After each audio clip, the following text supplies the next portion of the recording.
평안하십니까? 2022년 2월 15일 말씀 묵상 기도와 함께 시작하겠습니다. 우리 함께 기도합니다.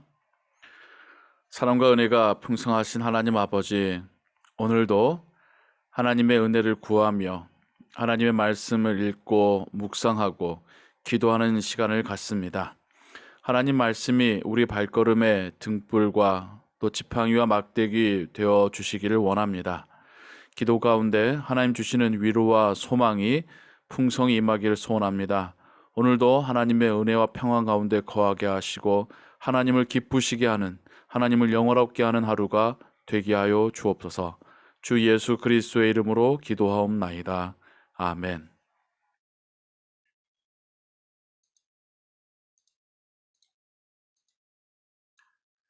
오늘 읽으실 성경은 에스라 8장에서 10장의 말씀입니다.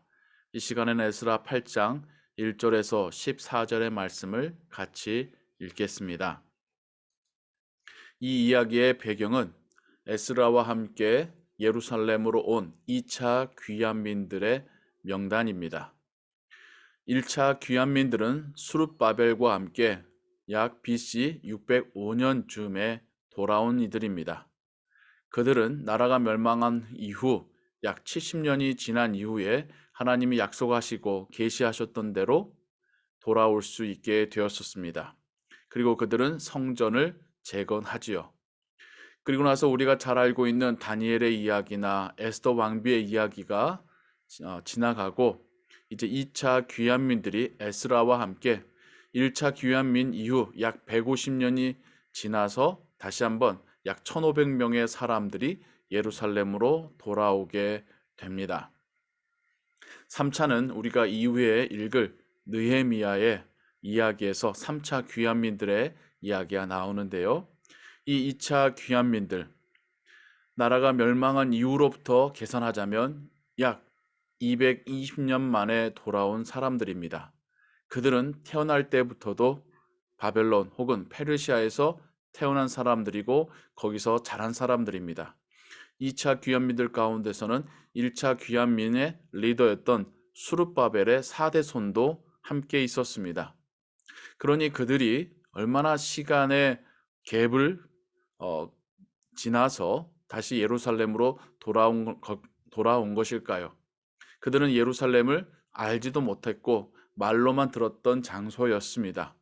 그래도 하나님의 성전, 하나님의 신앙 공동체를 회복한다라고 하는 사명감을 가지고 이렇게 돌아온 것입니다.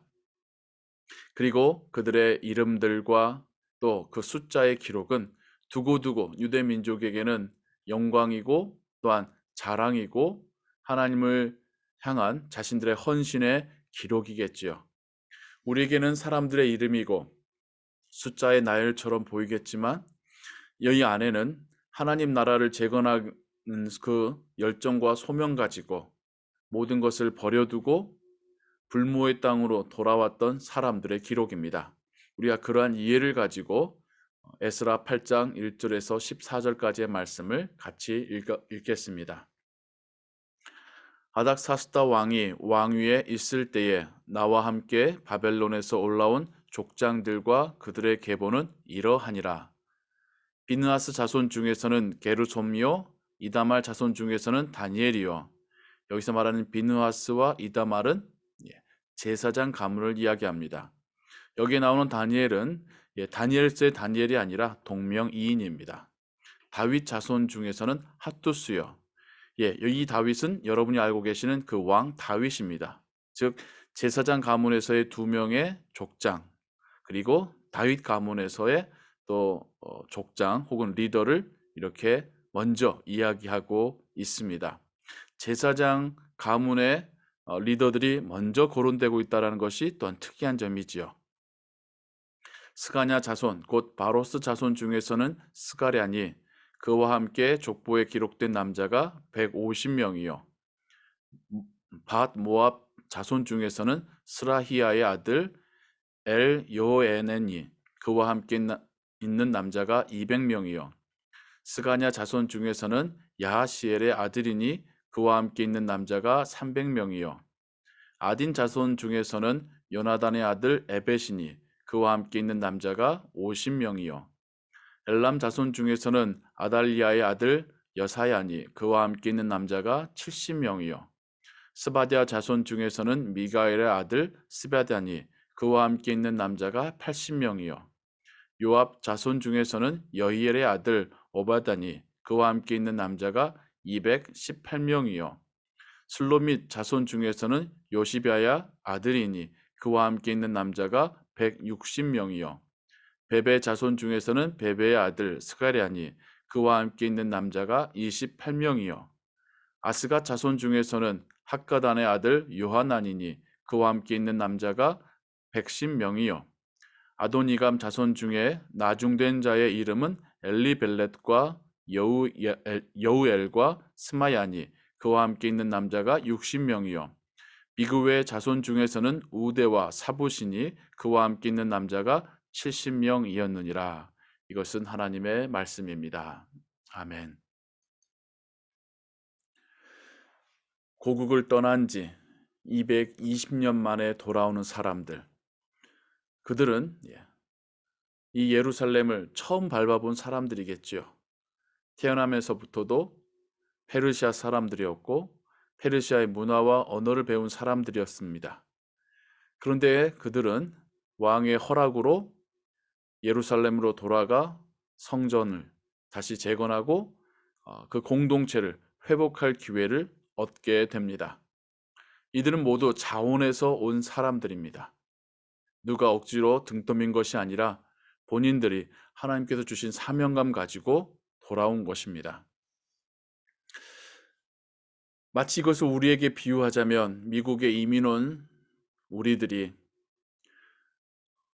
다음 세대, 그 다음 세대, 그 다음 세대 약 200년이 지난 이후에 우리의 4대나 5대 손 중에서 한국의 교회들을 회복하겠노라 하나님께서 주신 사명 가지고 한국으로 돌아가는 것과 비슷한 상황입니다. 얼마나 쉽지 않은 상황이라는 것을 여러분 짐작하시고 상상하실 수 있겠지요.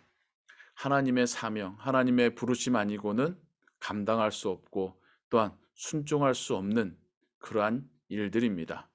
그래도 그들은 하나님의 이 거룩한 사명에 순종하였고 그 먼 길을 걸어서 예루살렘까지 오게 됩니다.